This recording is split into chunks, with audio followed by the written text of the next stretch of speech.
Welcome back everybody! Boy, it's a good time to be a PS5 owner and a GT7 driver right now.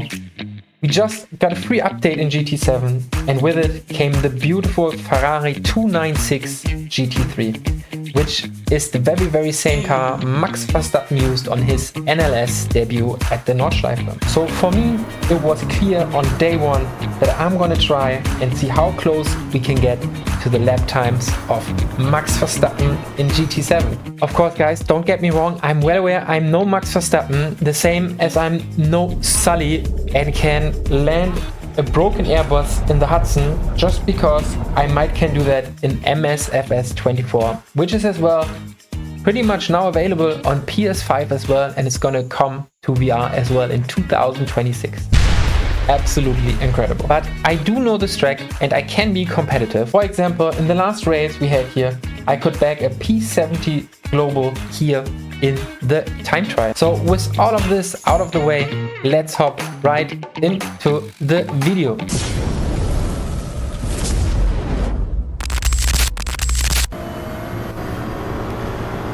Alright, lights are off and we are on the starting straight, and yeah, target lap of Max Verstappen is a 7:51.5.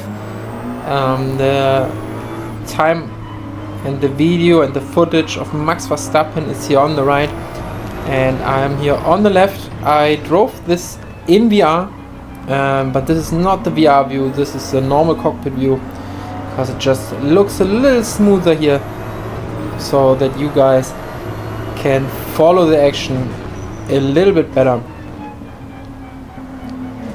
Of course, this whole simulation was not the easiest to set up, so we used pretty much the same settings as Jimmy Broadbent used on his YouTube channel. He made a video about it. So we had horsepower, we set on around 502 horsepower, and the weight of the car was around 1,300 kilogram. And I think, yeah, we really nailed the balance of performance here. As you guys can see, we are 1 minute 20 in and we are pretty much on the very same space of the track. We even shift at the very same times. Like, I think we are in the same tense here still after 1 minute and 32. The brakes you are hearing is from the sound of Max Verstappen. In Gran Turismo we don't have these sounds, but the engine sound is much louder. And here, going out in third onto this long straight, and here Max Verstappen actually encounters a little bit of traffic again, and it's really compromising him way more than I would have ever anticipated. I could really take this corner absolutely perfectly and he had to brake and definitely needed to take a different line here.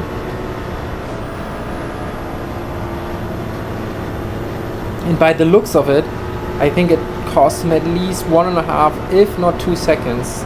We are already down into the braking zone and he is now actually entering the braking zone. We're exiting here out in third and he actually as well exiting this corner out in third. Tire wise, we used the medium tires as well. From what I've read and I did my research, of course I used all the AI technology that was available. Seems like that the medium tires in GT7 should simulate the tires the best that we can do that. Of course, if you have any other suggestions as well, please let me know in the comments. Of course, much appreciated. But yeah, I think the BOP settings definitely worked, and tire wise I think as well. But we are still up here on Max Verstappen. The time he lost due to the traffic, he could not make up this far. But there's a lot of track to go and a lot of mistakes can be made. Going through in fourth here and staying in fourth. And I think Max Verstappen did pretty much, it's just mind-blowing to me how similar, of course the lines are, how similar the track layout is. It's really close to reality here.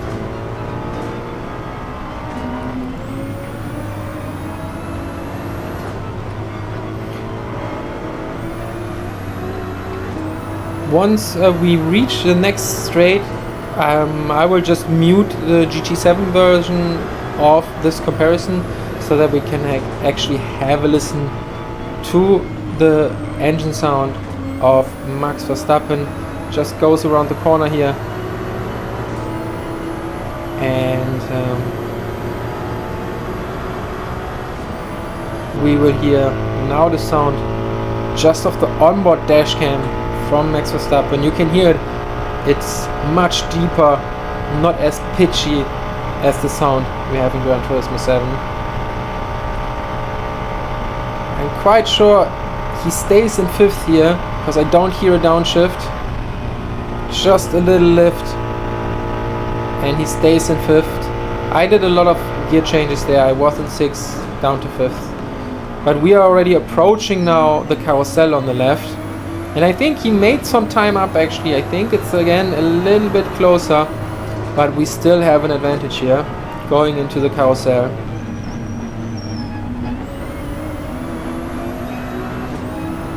Out of the carousel here, and he took a much more narrow line out of the carousel afterwards. And now of course the absolute favorite part of the track here. Important to make no mistake. In real life, that must be one of the very best things I think you can do in your life, let alone of course in your car. But we are definitely nailing this corner, and yeah, the time we actually gained with the traffic Max had, yeah, we could definitely keep it, if not extend it. And we are still up, and we are almost 2/3 of the way here, and we have a big straight coming up, the Döttinger. So not much more time actually that Max Verstappen can get back to us here. But let's see, we have the jump coming up, going down into 4th and carrying the speed through here. No lift if you really nail it, and then exiting in 4th. Let's see what Max Verstappen does.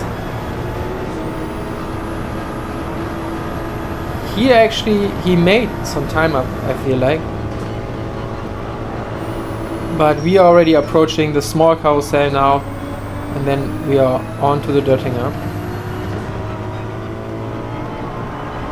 And of course, guys, just a quick disclaimer. If you enjoyed this video, I would really appreciate a subscription to the channel. We are still trying to reach 1,500 subscribers till the end of the year. And it's not that far off, but it's still kind of far.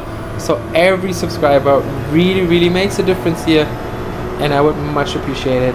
A subscription and a like on the video. Thank you so much.